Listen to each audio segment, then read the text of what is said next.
로마서 7장입니다.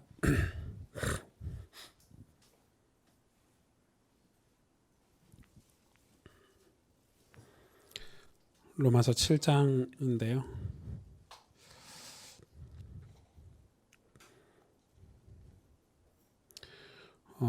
좀 길지만 11절까지 제가 한 절 여러분이 한 절 교독하겠습니다. 형제들아 내가 법 아는 자들에게 말하노니 너희는 그 법이 사람이 살 동안만 그를 주관하는 줄 알지 못하느냐.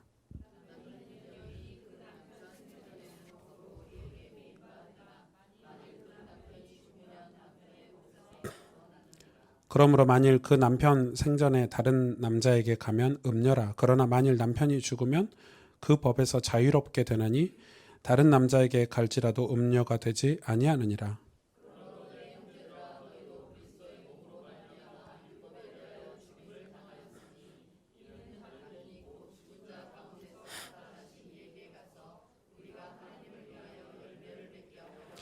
우리가 육신에 있을 때에는 율법으로 말미암는 죄의 정욕이 우리 지체 중에 역사하여 우리로 사망을 위하여 열매를 맺게 하였더니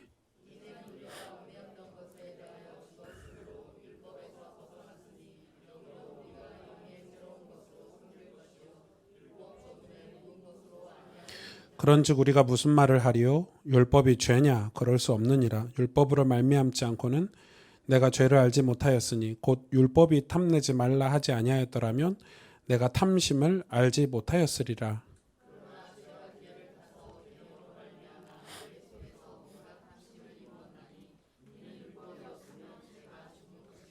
전에 율법을 깨닫지 못할 때에는 내가 살았더니 계명의 이름에 죄는 살아나고 나는 죽었도다.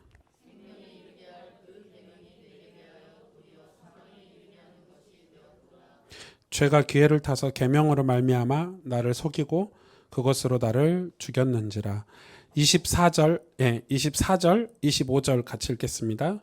오호라 나는 공고한 사람이로라. 이 사망의 몸에서 누가 나를 건져내랴.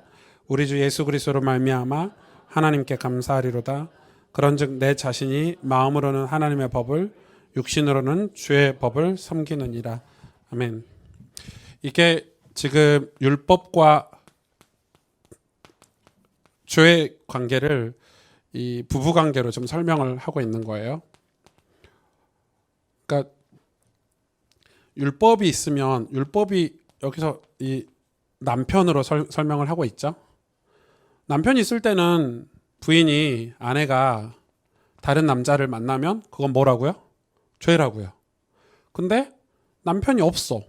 남편이 죽었으면 다른 남자를 만나는 건 좋은 일이죠. 안 좋은 일인가요?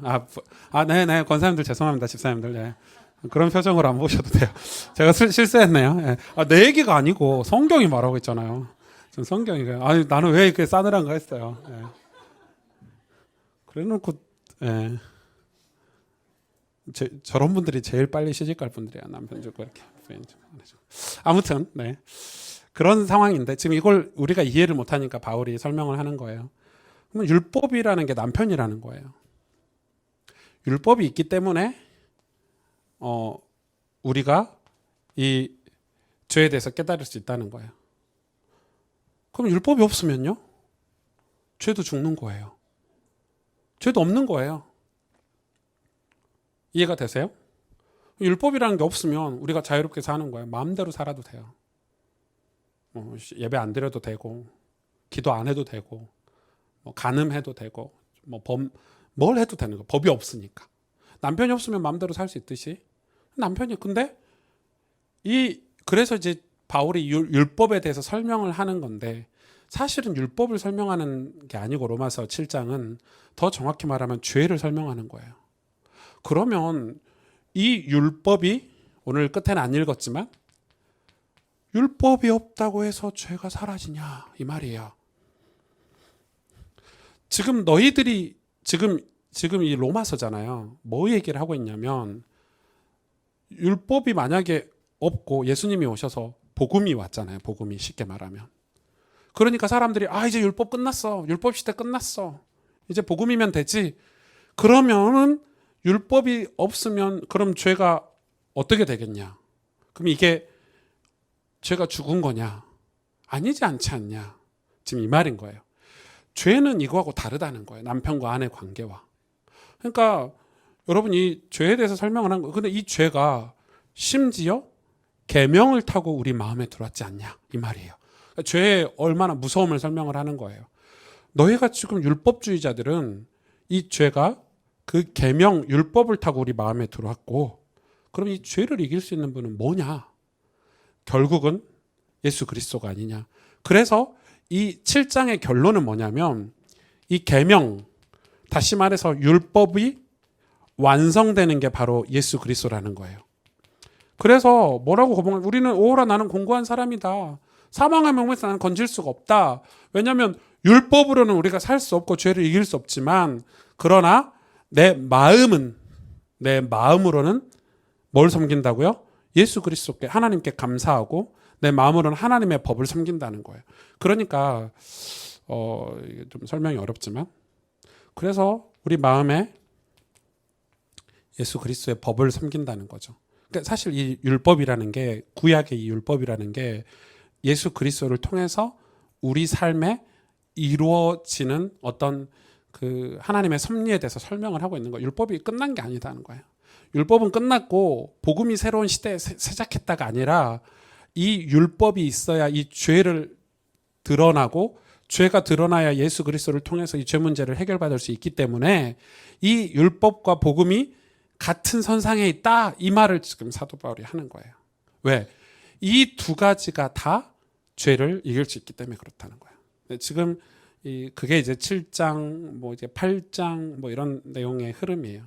좀 자세히 보면 좋겠는데 이런 거는 다 바이블 스쿨 때, 이런 자세한 신학적인 논쟁은 바이블 스쿨 때 좀 하려고 하고, 이해만 하시면 돼요. 그러니까 여러분 사실 지금 이 로마서 7장을 얘기하는 거는, 7장의 얘기는 죄에 관해서 좀 설명을 하는 거예요. 왜냐하면 지금 한국 교회도 그렇고 지금 우리의 교회에 관해서 죄에 대해서 얼마나 무지하냐면요, 죄가 뭔지를 사람들이 잘 몰라요. 그러니까 어느 정도 죄에 대해서 뭐냐면, 불신자는 불신자대로 죄에 대해서 무감각하고, 신자는 예수 믿고 이제 끝났다라고 생각하니까 죄에 대해서 공부를 안 해요. 그러니까 사실은 죄 개념이 없어져 버렸어요. 그렇지 않습니까? 특히 저희 교단은 그게 더 심해요. 죄 끝났대. 근데 이제 이거를 죄가 끝났기 때문에 어떤 사명이나 어떤 특별한 스페셜한 어떤 목적을 계속 주입해서 전달해서 그쪽으로 끌고 가고 있긴 한데, 뭐가 붙잡고 있냐면 사실은 발목을, 우리가 죄라는 게 우리 발목을 딱 붙잡는 거예요. 여러분 제가 오늘 주일 설교할 때 김기동 목사 얘기를 했는데, 그분 얘기를 했는데, 사실 제가 왜 그런 분 얘기하겠어요. 제가 강단에서 그런 분 얘기해야 누가 논쟁이 안 되지. 사실 우리 얘기거든요. 우리 얘기라고. 건전한 교단의 목사님들 얘기라고. 그러니까 제가 애둘러서 얘기를 하는, 표현을 하는 거예요. 근데 교회도 부흥했고 성공된 목회자로 됐어. 근데 뭐가 발목을 잡냐면요, 결국 발목 잡는 건 죄예요. 죄예요. 죄잖아요. 횡령, 이렇게 여자, 다 죄예요. 들춰보면 다 죄예요. 심지어 MBC PD 수첩에서 이렇게 들춰냈는데, 저는 그거 다 봤거든요. 얼굴이 화끈거려서 못 보겠더라고요. 진짜 어떻게 도무지 이해가 안 되는, 뭐 그런 거를 너무 쉽게 이렇게. 그게 다 뭐냐면 죄에 대해서 무감각해서 그래요. 죄가 나도 모르게 계명을 타고 율법을 타고 우리 마음에 다 스며들었어. 나이가 들고 높은 자리에 가면 죄가 우리 삶에 없을 줄 알았지. 목회를 성공하고 성공된 삶을 사면 죄하고 상관없을 것 같잖아요. 우리는 교회 한 30년 다니면 죄가 우리 공격 안 할 것 같잖아요. 여러분 이해가 되세요? 근데 죄는 그런 존재가 아니라는 거예요. 죄라는 거가 지금 사도 바울이 하는 얘기예요. 야, 율법 지켜서 죄 문제 해결할 수 있어? 없어. 그런데 그러면 율법이 필요 없냐? 아니야, 율법이 있어야 죄를 알지. 지금 굉장히 어려운 얘기를 하고 있는 거예요. 지금 그러니까 너네들은 지금 죄를 모르고 있는 거야. 죄의 본질을 모르고 있는 거야. 예를 들어서 이런 거예요. 육신이 죄를 짓잖아요. 제가 이렇게 지연 집사님을 때렸어, 이렇게. 때렸단 말이야. 그럼 어떻게 해요? 고발하겠지. 경찰 와서 탁 차고 가겠지. 목사가 성도 폭행했다고. 그건 죄죠. 그럼 제가 마음으로 때렸어. 미운 마음에. 이렇게. 성경은 그걸 뭐라고 그래요? 그것도 똑같은 죄다라고 평가해요. 그러니까 마음으로 하는 것도 죄래요, 성경은. 그러면은 육신으로 해서 제가 육신의 감옥, 실제 국가가 정해놓은 법에 위배돼서 감옥 가는 것도 창피한 일이지만 제가 마음으로 죄를 지어서 그 죄에 대한 결과도 있는 거예요. 그러니까 죄는 그렇게 무서운 거예요. 그렇게 따지면 우리가 죄를 컨트롤을 할 수 있냐 없냐, 사실 우리가 컨트롤할 수가 없어요. 여러분, 이게 얼마나 무섭냐면, 그러면 겉으로 봤을 때 계명을 잘 지켜요. 율법을 잘 지켜요. 율법을 이용해서 죄 짓는 사람들 있잖아요. 그게 누구죠? 바리새인들, 서기관들. 악용해요. 대표적인 인물들이 중세교회 교황들 아닙니까? 교황들. 성도들 헌금 갈취해가지고 자기의 명예와 자기의 권력을 위해서 성전을 짓고 전부 죄예요. 그래서 어떤 신학자들은 이 천국 가는 시기가 한 100년 이상 멈춘 거 아니냐. 중세교회는 천국을 아무도 못 갔지 않냐. 이렇게 평가하는 신학자들도 있어요. 좀 심하게. 그건 이제 우리가 평가할 수 있는 내용은 아니고 함부로 말할 수 있는 내용은 아니지만 그만큼 중세교회가 타락했다는 거예요. 그러니까 겉은 교황이에요. 겉은 성직자야. 얼마나 여러분 이 천주교 그 신부들이 천주교 신부가 되려면 얼마나 혹독한 훈련을 받는지 여러분 모르실 거예요. 우리 전도사님도 신학교 3년 뭐 학교 갔다 안 갔다 막 학교 다니는 거 힘드니 어쩌니 해도 신부들 훈련 받는 거 한번 봐야 돼요. 수녀들. 신부들은 7년 동안 핸드폰도 못 만져요. 그리고 밥도 정량만 먹어요. 딱 주는 것만. 그리고 어떤 이상한 감옥 같은 데 갇혀가지고요. 제가 볼 때 와 나는 못하겠다 이 정도더라고요. 제가 한번 영상을 봤는데 신부님하고 수녀님이 되려면 얼마나 혹독한 훈련을 받는지 몰라요. 그러니까 그렇게 돼도 죄를 못 이기는 거예요. 왜요? 죄가 그렇게 무섭다는 거예요. 죄가 내가 교회 한 30년 다니고 이제 뭐 교회를 한 30년 다녀서 다 통달했어. 성경도 한 100독 했어. 그리고 막 이제 막 내가 전도도 한 1000명 했어. 교회에서 봤을 때는 막 신령하고 거룩해. 한 방에 무너지는 거예요. 죄가 쑥 들어와서 나도 모르는 실수를 했어. 그럼 어떻게 돼요? 그것도 죄인인 거예요. 그러니까 여러분 이 바울이 죄에 대해서 지금 이야기를 하는 거예요. 지금 율법 얘기가 아니고 예수 그리스도 얘기가 아니고 죄를 이야기하는 거예요. 이 죄가 우리 마음에 딱 들어온대요. 그러니까 여러분 죄가 마음에 들어오면 걷잡을 수가 없어요. 미움이라는 죄가 마음에 들어오면 어떻게 돼요? 미쳐요. 보기만 해도 꼴보기 싫고 미움이라는 게 죄라는 게 미움은 죄잖아요. 죄 하나잖아요. 탐욕이 들어오잖아요. 와 걷잡을 수 없어요.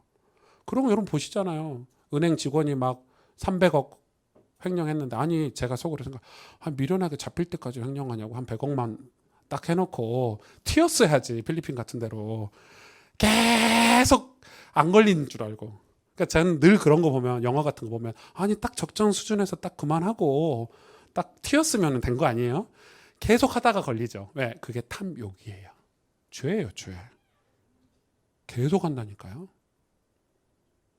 미움이 딱 들어오면 뭐 걷잡을 수가 없어요. 그래서 여러분 권력도 욕이고요. 권력 욕이 있고요. 먹는 것도요.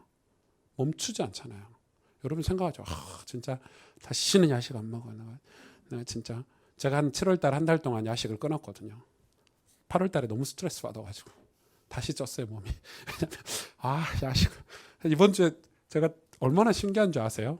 목요일 날 집에 들어가면서 집사람하고 통화를 했어요. 와이프 어디 갔냐? 이런 것 좀 들어야 되는데 와이프 통화했어요. 나 오늘부터 야식 안 먹는다. 그래라 이러더라고요. 그래서 탁 씻고 이빨 탁 닦고 탁 양치하고 책 읽으려고 탁 부엌에 불 딱 켜고 봤더니 떡볶이 먹다 남은 게 있는 거야. 다 먹고 자잖아요. 결국은 버티다가 그게 얼마나 큰 죄예요. 저만 죄예요. 저한테 그런 먹고 왜 남겨 거기다 덮어놓냐고요 신문지를. 무슨 냄새가 나길래 봤더니 튀김이랑 떡볶이 먹다 저희 앞에 조금 먹거든요. 많이 남겨놨겠죠. 또 시킬 때 많이 시켜. 왜 배달을 해야 되니까 10,000원 이상 해야 배달이 오잖아요. 진짜로 밉더라고요. 그래서 그 떡볶이만 먹으면 얼마나 좋아. 탐욕이 얼마나 밥 말아 먹었잖아요. 밥 말아서 이왕 한 번 무너지니까 그냥 걷잡을 수 없이 밥 말아가지고 떡볶이만 먹으니까 에이 모르겠다 밥 말아가지고 김치 먹고 사람이 그래. 뭐 죄가 그렇다는 거예요. 제 얘기를 하다가 근데 우리가 죄에 대해서 얼마나 우리가 무관심하고요, 무감각적이고요. 사실 죄를 잘 몰라요. 무지하죠. 그러니까 여러분 죄를 모르니까 맨날 똑같은 거에 당하잖아요. 똑같은 마음의 공격에 당해요. 안 그래요? 그러니까 사실은 우리가 이 성경을 통해서 복음을 알고는 있어요. 막 복음에 대해서 공부하고 막 하나님 나라에 대해서 공부하고 하는데 맨날 당해요. 왜? 여기에 대해서는 공부를 안 하는 거예요. 적은 몰라. 우리 예를 들어서 이런 거예요. 지금 북한은 탱크를 막 준비하고 있어. 우리나라를 침략하면 탱크로 정복하게, 탱크를 수백 대 수만 대 준비하고 있어. 근데 우리는 북한이 뭘 준비하는지 모르고 우리끼리 뭐 이렇게 탱크의 취약점 배를 막 준비하고 있어. 막 그런 식인 거예요. 그러니까 좀 영적인 어떤 나의 공격하는 죄에 대해서는 잘 모르고 그냥 우리끼리 신나가지고 와 우리 막 전도하자 사명 갖자 이러는데 다 당해요. 안 그래요? 정말 심각해요, 여러분. 여러분 심각해요.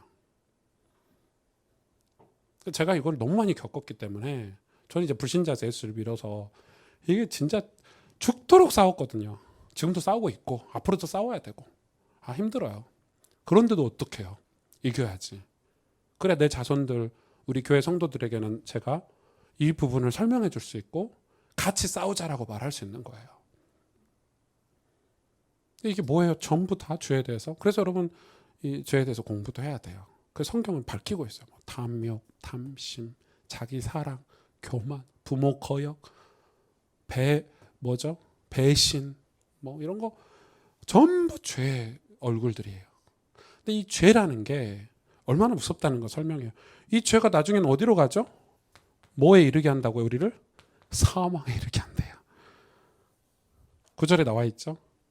죄가 사람 살면 살수록 우리를 죄는 사망에 이르게 한대요. 왜? 죄의 본질은 하나님과 멀어지게 하는 거예요. 죄의 본질은 하나님과 단절이에요. 죄의 목적은, 얘네들의 목표는 분명해요. 그러니까 하나님과 단절되면 당연히 사망에 이르게 되죠. 그래서 여러분 히브리서에 보면 좀 무서운 말인데 해석이 분분하죠. 아니 구원받은 사람이 다시 구원에서 멀어질 수 있냐. 히브리서에서 그걸 다뤘어요. 그걸 다뤘다는 말은 확실하진 않지만 우리가 천국 가서 구원에 대해서 정확하게 알 수는 없지만 그럴 수 있다는 거예요.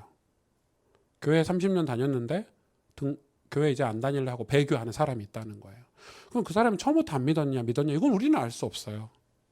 그런데 그런 사람들 있잖아. 나 더 이상 예수 안 믿어. 나 이제 하나님 없다고 생각해. 그러니까 그렇게 잘 믿었는데 그렇게 교회 봉사하고 헌신했는데 죽을 때 돼서 그렇게 열심히 했는데 아깝지도 않은지 등을 돌리는 사람들이 있잖아요. 신앙의 등을. 그러니까 이게 사망에 이르는 거죠. 그러면은 죄에 대해서는 어떻게 해야 돼요? 항상 경계하고 있어야 돼요. 피곤하죠. 그런데 사실은 여러분 우리나라는 경계 근무를 안 서면 안 되는 나라예요. 북한이 항상 우리를 공격하려고 준비하고 있기 때문에 그래서 군대가 계속 로테이션으로 도는 거예요. 여러분 아들들 군대 빼려고 노력하지 마세요. 가능하면 보내세요. 요즘 군대도 짧더만요. 벌써부터 저희 한빈이 엄마는 한빈이 크면 이제 군대도 좀 줄지 않을까 뭐 이런 얘기 하더라고. 이제 4살인데 세상 걱정도 팔자다. 제가 속으로 아들 가진 부모들은 다 그런가 봐. 예성이 엄마 안 그러십니까? 벌써 그렇죠. 군대 갈 거 벌써 생각하고 눈물 나고 막 이렇죠. 세상에 진짜 그 전에 통일되지 않을까 봐 이런데 꿈 깨세요. 통일되려면 멀었어요. 우리나라 통일되려면 멀었거든요. 지금 정치적인 상황을 봤을 때는 통일 안 될 수 있어요, 어머니.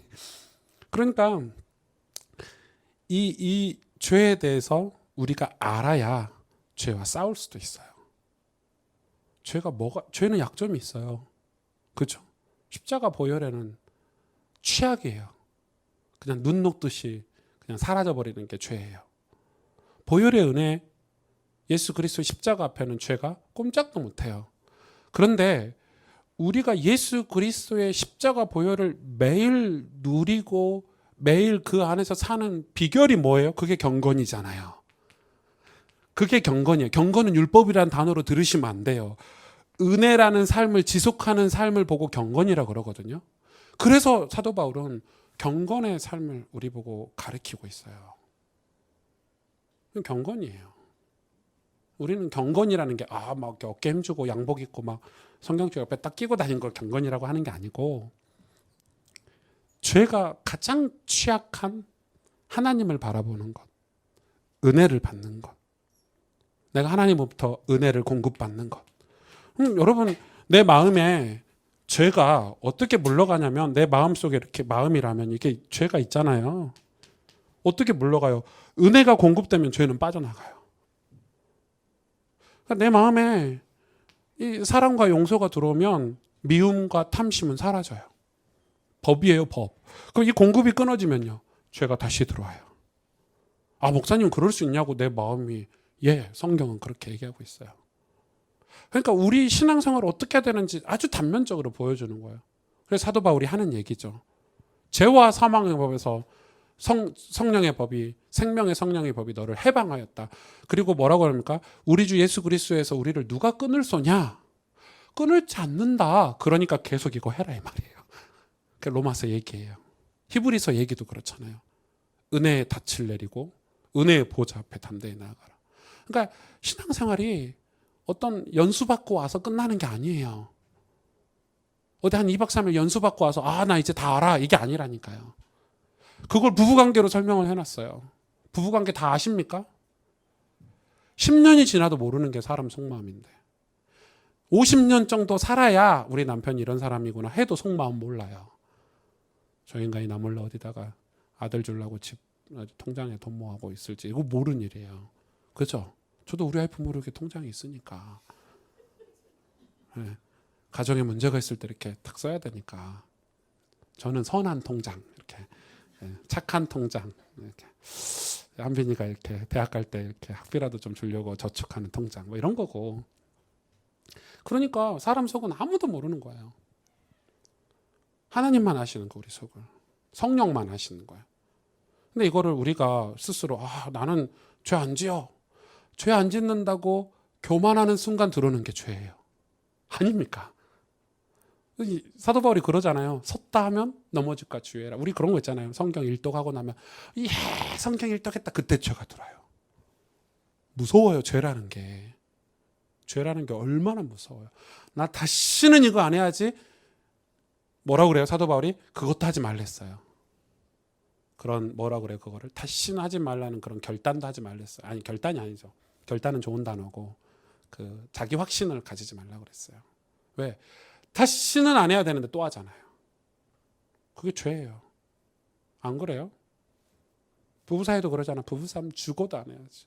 내가 이 사람을 여왕으로 모시면 부부싸움 할 일 없어. 이런 적은 다 알아. 또 싸우거든요. 신기하죠? 뭐 때문에 싸우는데 뭐 때문에 싸우는 그 원인이 늘 똑같아. 죄가. 근데 우리는 죄에 대해서 너무 몰라요. 그러니까 어떻게 보면 가정 문제가 안 풀리는 이유가 있어요. 모르니까 안 풀려요. 내가 무슨 죄를 짓고 있는지 몰라. 여러분에게 죄가 여러분을 약점으로 잡고 있는 게 뭔지 아셔야 돼요. 뭐예요? 우리 인정을 안 하지. 아버지에게 받은 상처인지, 어렸을 적에 뭐 이렇게 친구에게 받은 상처인지 몰라요. 그냥 모른 척하고 덮고 가고 싶은 거야. 그러니까 내가 그 죄에 대한 약점이 저한테 알고 있으면 저는 술을 입에 안 대잖아요. 왜? 술이 우리 집안의 약점이라는 걸 너무 잘 알고 있어요. 왜? 아버지를 보면서. 우리 아버지는 너무 좋은 분이에요. 술 먹기 전. 너무 악한 분이에요. 술 먹기 후. 그거를 태어나면서부터 지켜보고 경험했기 때문에 저는 하나님 앞에 술을 입에 대지 않겠다고 결단했어요. 그러니까 그거는 제 고백이에요. 저는 이 술 먹는 게 죄다 아니다 개념이 아니에요. 제 약점을 아는 거예요. 그래서 친구들이 저보고 그래요. 오 목사는 술 먹으면 말로 먹게 생겼는데 제가 뭔 말인지 처음에 못 알아먹었어요. 잘 먹게 생겼다 이거지. 저 먹으면 잘 먹게 생겼잖아요. 그죠? 예, 엄청 먹을 것 같아요. 먹으면. 근데 아예 안 먹어요. 아예 입을 안 대요. 왜? 그게 약점이라는 걸 알아요. 근데 뭐라고 얘기하죠? 죄는 야, 한 잔은 괜찮아. 야, 조금 먹어. 이렇게. 왜냐면 어른 목사님들이 야, 오목사 어른이 주는 건 받아 이런 거 있잖아요. 진짜 그 갈등이에요. 그럴 때는 있거든요. 뭐 약주 한 잔씩 하실 수 있으니까 그냥 좀 받아요. 넣고 이렇게. 근데 이제 그런 거가 모르면 당하는 거예요. 누가 처음부터 술을 말로 먹습니까? 누가 처음부터 횡령을 합니까? 조금씩 횡령을 하다가 나중에 100억이 되고 1000억이 되는 거지. 그거를 우리가 내가 지금 어떤 부분에 상처가 있고 약점이 뭔지를 파악해야 돼요. 그래서 지금 설교를 제가 사실 야곱에 대한 설교 한 편으로 끝낼 수 있어요. 맞잖아요. 야곱, 다음 주는 요셉. 얼마나 좋아. 지금 야곱 지금 몇 달째 하고 있잖아요. 왜 몇 달째요? 그렇게 설명을 하고 있어 성경이. 길게. 왜? 이런 거 다 파악하라고. 다 보셔야 돼요. 에서가 내 모습인지 야곱의 어떤 모습이 내 모습인지. 그래서 이 세상은 그러면은 우리가 여러분 이제 우리는 이 사역을 해야 되는 사역자잖아요. 저와 여러분은 사역자예요. 우리가 뭐 지교회를 하든 현장에서 뭐 전도를 하든 교사를 하든 우린 누군가를 이렇게 복음을 전하고 하나님 말씀을 전해야 되는 양육해야 되는 양육하는 사역자란 말이에요. 그러면 우리가 보세요. 이 죄에 대해서 사역자가 모르고 있으면 싸울 수 있어요, 없어요? 없어요. 이걸 모르기 때문에 대부분의 사역자들이 이 죄를 자신이 죄인이라는 걸 모르기 때문에 뭐가 없냐면 사역자들에게 은혜가 없어요. 은혜가 없다는 말은 다른 사람에게도 은혜가 아닌 율법을 전할 때가 많아요. 특히 우리는 이 말 조심해야 돼요. 언어. 행동뿐만이 아니에요. 행동도 포함되는데 성경은 언어를 더 중요하게 생각을 해요. 왜 이게 중요하냐? 여러분 이런 분이 있어요. 교회 오면 제가 이제 이렇게 하죠.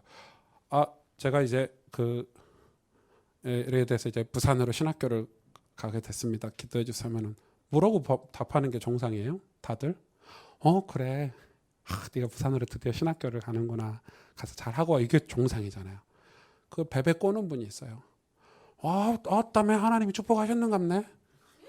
야, 너 승주 너도 신학교 가? 뭐 이런 거 있죠. 말을 똑같이 해도 있잖아요. 완전 이게 나는 그런데 못 갈 줄 알았는가 보지. 야, 너 우리 교회 오더니 네가 개천에서 용났다. 저는 아직도 기억해요. 제가 부산으로 신학교 합격했다 했을 때 교회 분들이 하신 얘기를 아직도 기억한다고. 아무도 왜 저는 실업계 고등학교 나왔잖아요. 공고 나왔으니까 다들 그렇게 그 고신대학교를 합격 못할 줄 알았는가 봐. 합격했다니까. 제가 제일 먼저 합격했거든요. 제 친구들 중에서 수시로 제일 먼저 합격 통지를 받았는데 다 좋게 축복하시는 분 좋은데 다 말을 애둘러서 한마디씩 하시더라고요. 그게 뭐예요? 사실 그러면 안 돼요. 교회는 똑같잖아. 지현 씨가 이제 회사 이제 공부하려고 석사 공부하려고 그만두셨어요. 저한테 얘기했어요. 지금 저 뭐라고 그래요? 잘했다고. 축하한다고. 준비해서 더 좋은. 사람들 뭐라고 그래? 잘렸냐? 너무 잘못했냐? 이게 이제 뭐죠? 그러니까 이제 그게 교회가 제일 많아요. 왜냐하면 교회는 어쩔 수 없이 가까이에 있지 않기 때문에 주일날 한 번 보기 때문에 말을 그런 식으로 자기 상처를 이렇게 드러내서 말을 한단 말이에요. 그럼 그게요.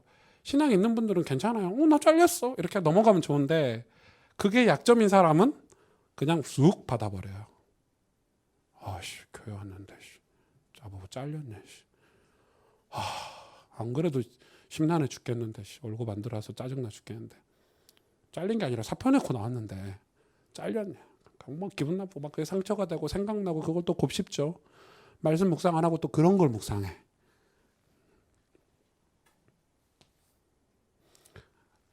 제가 여러분 사역자고 양육하시는 분들이니까 우리가 사역자로 뭘 준비해야 되냐면 이거 알고 우리가 이 은혜 속에 없으면요. 우리의 말이나 사역 아무 쓸모가 없는 거가 돼요. 복음요? 복음 누가 몰라서 안전합니까? 여러분 직접 안전해도 돼요. 인터넷 가면 복음 메시지 정리된 거 겁나 많아요. 솔직히 말해서 우리가 말로 전하는 것보다 훌륭하신 목사님께서 복음 메시지 정리하는 거 전달하는 게 더 빠르다니까요. 그런데 하나님의 방법은 그게 아니잖아요. 내 입을 통해서, 내 삶을 통해서, 내 언어를 통해서 전달하는 거죠. 그런데 내가 이 은혜, 죄와 내 은혜를 못 받고 있으면 이런 게 전부 내 상처, 내 그릇 여기서 나가는 거예요.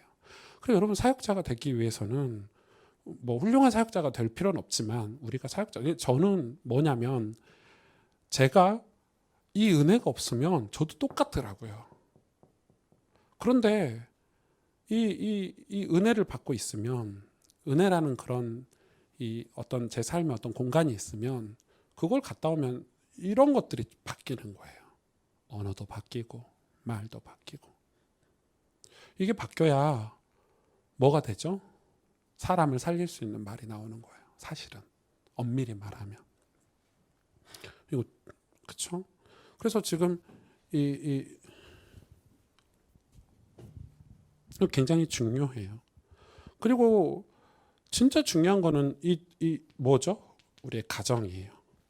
제가 왜 가정 얘기를 하는지 여러분, 이 성경은 하나님이 만드신 조직은 딱 두 개밖에 없어요. 가정하고 교회. 어떻게 보면 국가 개념도 없어요. 성경은. 그러니까 하나님이 직접 이렇게 만드신 거는 가정 그리고 교회예요. 교회도 신약 시대에 와서 만드셨어요. 엄밀히 말하면 가정은 하나님이 가장 중요하게 만든 우리에게 조직이에요. 근데 이 가정이 거의 죄의 뭐가 되냐? 다 원상지가 돼요. 다 여기서 나와요. 우리는 막 죄가 뭐 룸사롱에서 나온다, 어떤 세상 어디서 나온다 생각하죠. 사실은 전부 이런 상처들이, 이런 말들이, 언행들이 다 어디서 나오냐면 다 가정에서 나와요. 따지고 들어가면. 그리고 죄가 놀이터로 삼고 있는 곳이, 거처하고 있는 곳이 다 가정이에요. 알고 보면 그렇다는 거예요. 여러분 보세요. 우리 권사님들도 밖에 나가서 사역할 때는 완전 천사예요. 제가 모교에 있을, 예일교회 있을 때 캠프 같은 거 가잖아요. 권사님들 모시고. 이야, 우리 권사님들 저렇게 영혼을 사랑하시나, 진짜. 저렇게 예쁜 말을 쓰시고, 막 어린이들 만나면, 놀이터 어린이 만나면 막 안아주고, 막 가식적으로 막, 이렇게 막 맛있는 거 사주면서 막 따뜻하게 대해주면서 집에 가면 너 이 새끼 이리 와봐라. 그래서 갑자기 돌변해서 남편 막 핥고 막 이러잖아요. 그러니까 무슨 말 한지 아시겠어요? 남편들도 똑같아요. 교회 오면은 장로님들 보면은 막 교회 오면은 다 성인군자야. 집에만 가면 와 완전 돌변해요. 왜 그렇죠? 이게 우리한테는 아킬레스건이에요. 이거는 너무 근데 사실은 우리가 성경에서 가정에 대해서 가장 얘기를 많이 해요. 디모데 전서 후서 말세 때 가정을 지키라. 가정을 살리라. 심지어는 뭐라 그래요? 네 남편을 예수 그리스도 뭐 어쩌고 저쩌고, 네 아내를 뭐 교회를 돌보듯이 하고 막 이런 엄청난 얘기를 다 가정으로 메시지를 하시거든요. 가정이 키라는 거예요, 사실은. 근데 우리의 모든 이 은혜 받은 삶의 행동들이 이상하게 가정에서만 예외가 되는 거예요. 안 그렇습니까? 여러분 주일날 교회에서 하듯이 집에 가서 한번 해보세요. 다 변화되지, 집에 있는 사람들. 흑암 마귀 다 떠날걸요? 귀신이 얼씬도 못할 거예요, 가정에. 근데 왜 가정에 흑암 마귀가 다 진치고 있습니까? 집에 가면 예수님 이게 문 밖에 잠깐 놔두고 이렇게 주일날 은혜 받는 거 문 밖에 놔두고 집에 가면 갑자기 엄마가 되잖아요. 독한 엄마 이렇게, 나쁜 아내, 이렇게 못된 남편. 집에만 가면 그렇잖아요. 왜? 저도 그렇다니까요. 이상하게 집에만 가면 집에 가서도 좀 목사로 살면 우리 집안이 진짜 좀 뭐가 있었을 텐데 집에 가면 딱 오승주가 돼. 어린 시절 상처만 오승주. 집사람 얼마나 괴롭히는지 제가 몰랐죠. 제가 괴롭힌다는 거를. 근데 나도 모르게 집에 가면 그렇게 되더라는 거예요. 그게 이게 없으면 가정도 다 죄한테 뺏겨요.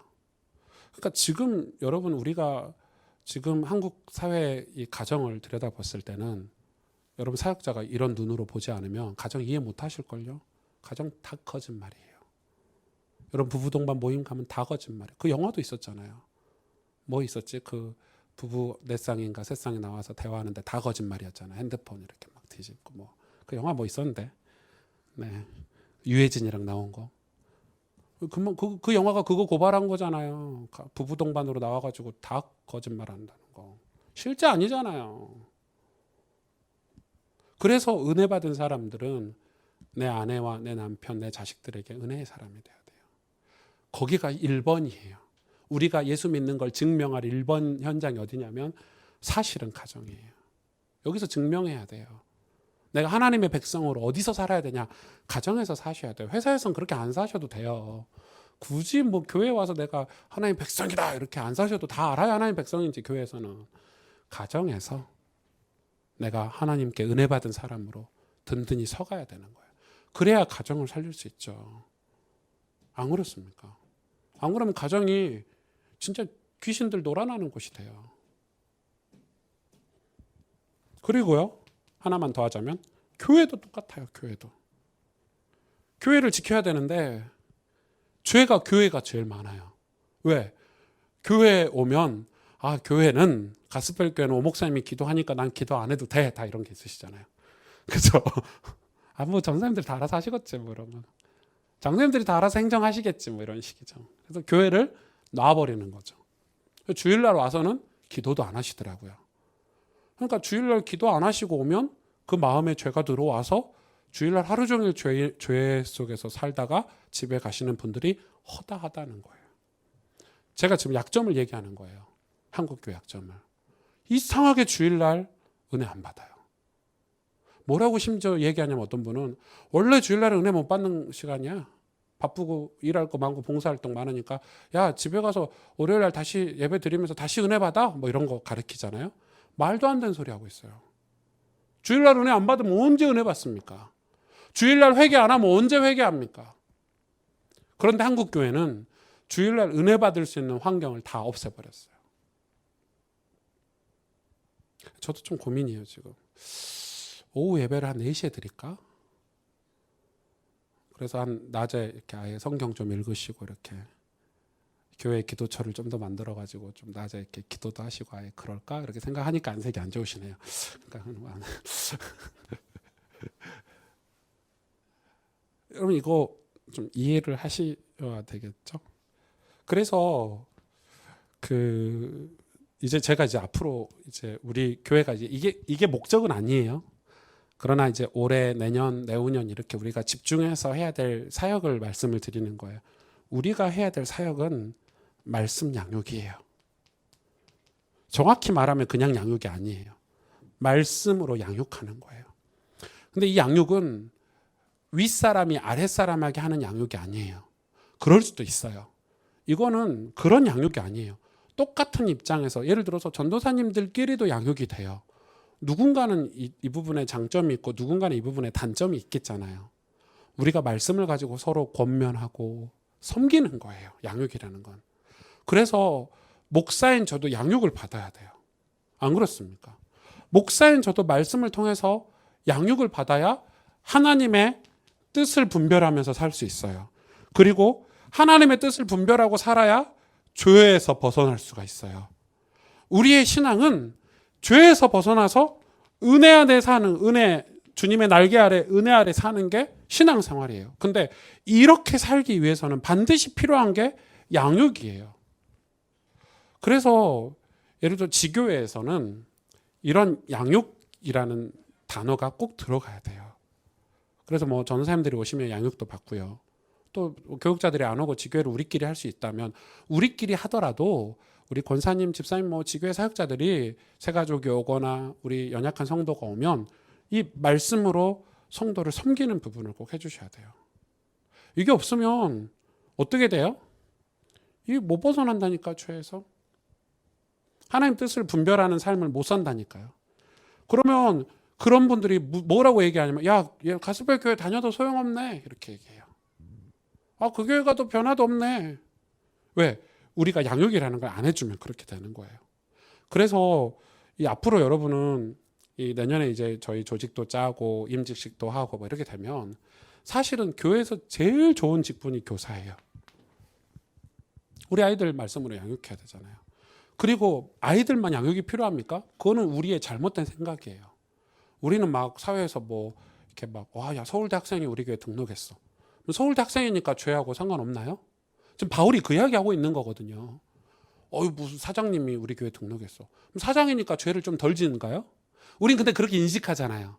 아니라니까요. 똑같다니까요. 서울대 학박사가 와도 죄에서는 무방비예요, 무방비. 그렇기 때문에 완전 은혜의 사람, 새 사람으로 만들어주는 양육이 필요해요. 근데 교회가 그거를 놓쳐버렸어요. 야, 대충 해.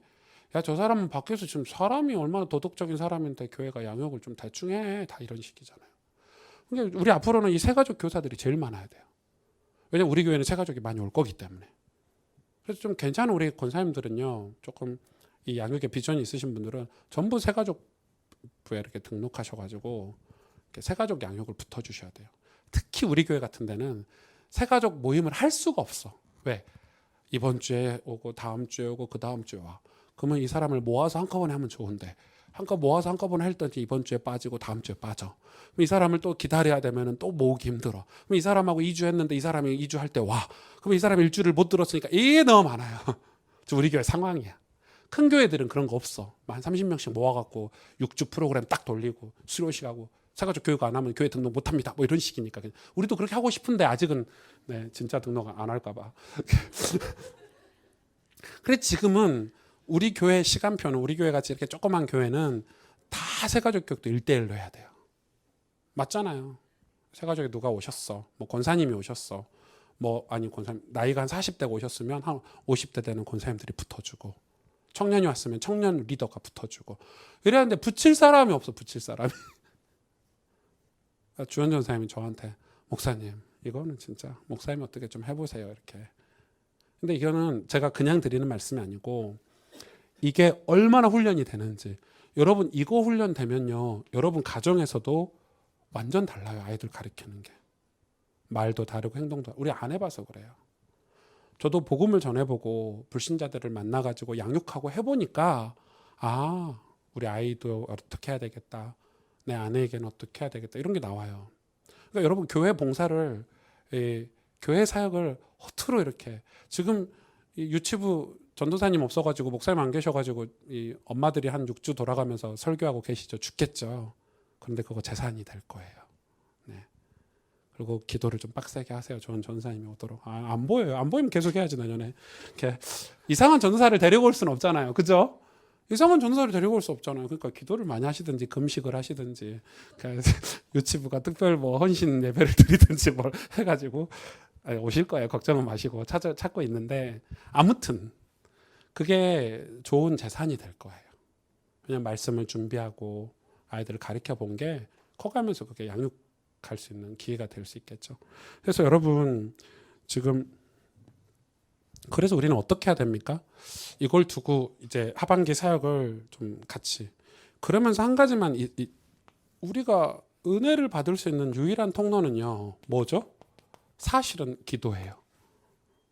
사실은 우리 마음에 은혜를 담을 수 있는 통로는 사실 기도예요. 그러니까 기도라는 거는 나 기도해야지 해서는 절대 은혜를 못 받아요. 기도를 실제로 해야 은혜라는 게 올 수 있어요. 여러분 그래 기도하러 갈 때는 씩씩거리면서 가도 기도하고 나면 바뀌어가지고 나오잖아요. 그러니까 우리를 바꿀 수 있는 거는 은혜인데 우리를 바꿀 수 있는 건 은혜이기 때문에 우리를 바꿀 수 있는 게 기도라는 거예요. 그래서 결국 신앙의 클래스 차이는 신앙의 성숙도 차이는 기도 싸움이에요. 양으로서요. 기도의 양이 있어요. 양이. 우리 박희성 목사님께서 항상 그러셨어요. 저 신학교 갈 때부터 어렸을 때부터 기도는 양 싸움이라고. 질 싸움이 아니다고. 어차피 질은 우리 수준이 아니라고. 하나님 수준이라고. 뭐 수준이 안 되는데 무슨 질이 어디 있어요. 기도가 붙어야지. 그러니까 야곱 같은 인물이 축복된 인물이에요. 그러니까 저보고 그랬어요. 기도를 제일 많이 해야 된다고 승준 너는. 그걸 꽂혔잖아요. 금요예배 이럴 때 가면 기도하면 제가 진짜 어쩔 때 은혜가 안 될 때가 있잖아요. 힘들 때가. 눈치 봐요. 이렇게 눈 살짝 떠가지고 조용하면은 다 간 줄 알고 봤더니 누가 소리 안 내고 기도하고 있어. 다시 눈 감고 기도해요. 저 사람 갈 때까지, 그냥 마지막까지 기도해야 된다는 게 제 마음에 딱 들어와 있어요. 여러분, 그게 아무것도 아닌 것 같죠? 제 인생을 다 바꿨어요. 우리가 지금 얼마만큼 죄에 대해서 모르니까 죄를 이기는 게 은혜인데 은혜를 못 받고 있어요. 여러분, 죄를 공부로 이길 수 있어요? 과외로 이길 수 있냐고요? 서울대학교 가면 죄를 이길 수 있냐고요? 결국 다 무너지잖아요. 죄 앞에 다 무너지잖아요. 정치인들, 경제인들 다 뭘로 무너져요 지금? 죄로 무너지죠. 국가가 지금 뭘로 무너지고 있어요? 죄로 무너지고 있어요. 영적인 죄로. 사람 시스템 아니에요. 서울대생이 1000명 있어도 못 잡는 거예요. 죄는. 은혜예요, 은혜. 교회가 왜 무너집니까? 그 똑똑한 장로님들이 다 계시는데, 그 대형 교회 학박사들이 다 있는데 교회가 왜 무너지냐고요. 죄를 못 잡아서 그래요.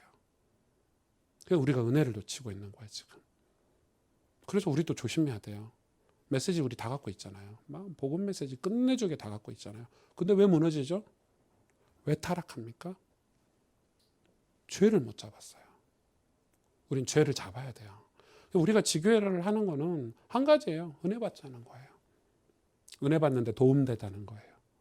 우리 성도님들이 교회에서 은혜 받는데 약하니까 그래서 은혜 받는 걸 섬기고 돕는 사역이에요. 전부 우리 교회 사역. 여러분, 이것만 생각하셔도요 어렵지 않을걸요. 우리가 진짜 하나님 앞에서 말씀으로 양육하고 은혜를 받자. 이것만 돼도 우리 가정 정말 좀 오래 걸려도 살릴 수 있어요. 포기는 하지 마세요. 왜 포기합니까? 죄가 우리를 포기하게 하는 거예요. 전부 죄의 속성이에요. 죄를 공부를 안 하니까 그래요. 죄가 얼마나 끈질긴데 여러분. 끝까지 우리가 천국 가기 전날까지 우리를 포기하게 만들어요. 그래서 여러분 이렇게 그래서 율법으로 살지 말라는 말은 죄를 율법으로 못 이겨요. 그러다 부러져 버리는 거예요. 내가 11조를 이렇게 했어. 성경을 몇 독 했어. 영전 몇 명 이런 걸 쌓는 분들 있잖아요. 율법으로.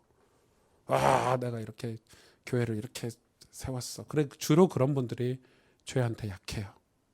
왜? 죄는 은혜한테. 은혜는 뭐죠? 그런 거 해도 겸손하게 그냥 하나님 앞에.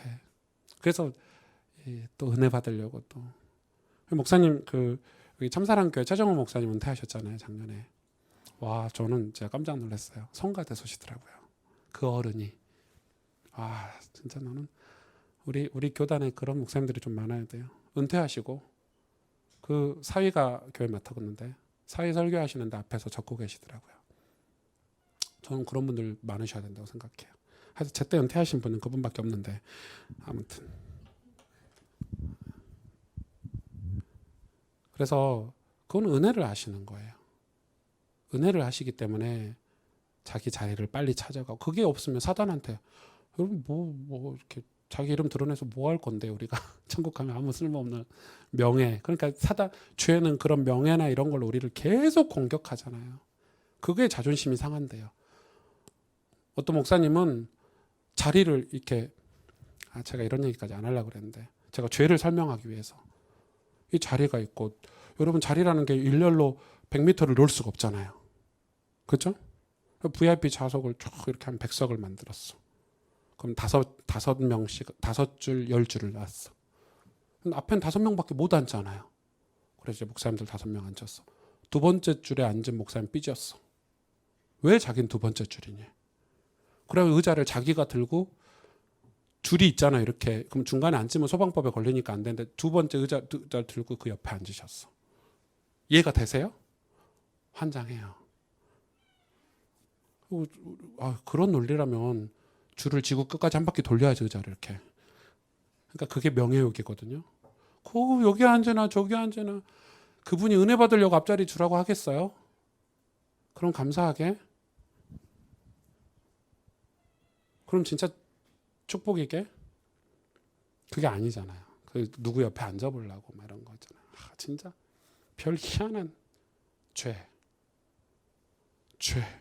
그거에 딱 사로잡히면 아무것도 안 보여요. 하나님의 뜻도 안 보이고 뭣도 안 보여요? 이 은혜가 안 보여요. 거기에 사로잡혀 버리면 죄는 우리를 뭔가 올무예요. 올무. 죄의 뜻은 올무예요. 우리를 잡아버려요. 안 보여. 돈에 딱 잡히잖아요. 안 보여. 사람이 죽든 말든 살인을 하든 말든 돈만 벌면 돼. 그게 죄예요. 얼마나 무서워요. 그러니까 우리가 은혜가 우리를 자유케 한다 그러잖아요. 진리가 너희를 자유케 한다. 그거 진짜 명언이에요. 명언이라 하면 안 되겠구나. 성경이니까. 하나님 말씀이 정말 답이에요. 진리가 우리를 자유케 하지 방종하게 한다는 말이 아니에요. 그런 데서 자유하게 하는, 죄에서.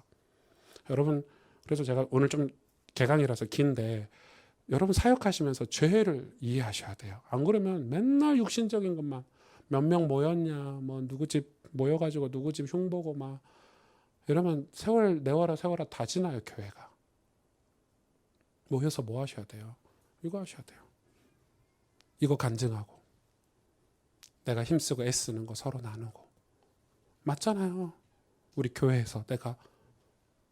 여러분, 이게 진짜 우리가 해야 될 사역이에요. 사실은 죄와 은혜와의 싸움이에요. 그게 로마서 내용이고. 그래서 이 하반기에는 여러분 지교회 뭐 소그룹 이런 거 할 때 우리 리더들은, 우리 사역자 우리 분들은 이걸 좀 많이 기억하셨으면 좋겠어요. 그러면 누군가 내가 뭔가 사역하기 이전에 내가 죄에 대해서 빨리 내 죄를 캐치하고 은혜 받는 삶을 회복을 해야 돼요. 그래야 사역도 돼요. 양육도 되고. 그러니까 중요한 건 나예요. 목사님, 제가 은혜 안 받으면 여러분한테 설교하는 거 다 거짓말이게요. 그러니까 그 싸움을 우리가 이제 싸워가야 되는 거죠. 제가 오늘 이거는 로마서 강의여서 중요하기도 하지만 굉장히 중요한 내용을 지금 다뤘어요. 그러니까 이런 거는 여러분, 제가 뭐 제 설교여서 중요한 게 아니라 우리의 지금 시간표란 말이에요. 그래서 좀 이렇게 많이 숙지를 하셔서 죄에 대해서 개념 정리를 좀 하셔야 되는 것 같아요. 그래서 다음 바이블 스쿨 때는 이런 것도 좀 다뤄도 좋겠다. 성경에서 말하는 죄의 종류, 죄의 특성, 죄가 주는 어떤 힘, 이런 거를 좀 다뤄야 우리가 좀 싸울 수 있겠다 이런 생각도 들더라고요. 기도하겠습니다.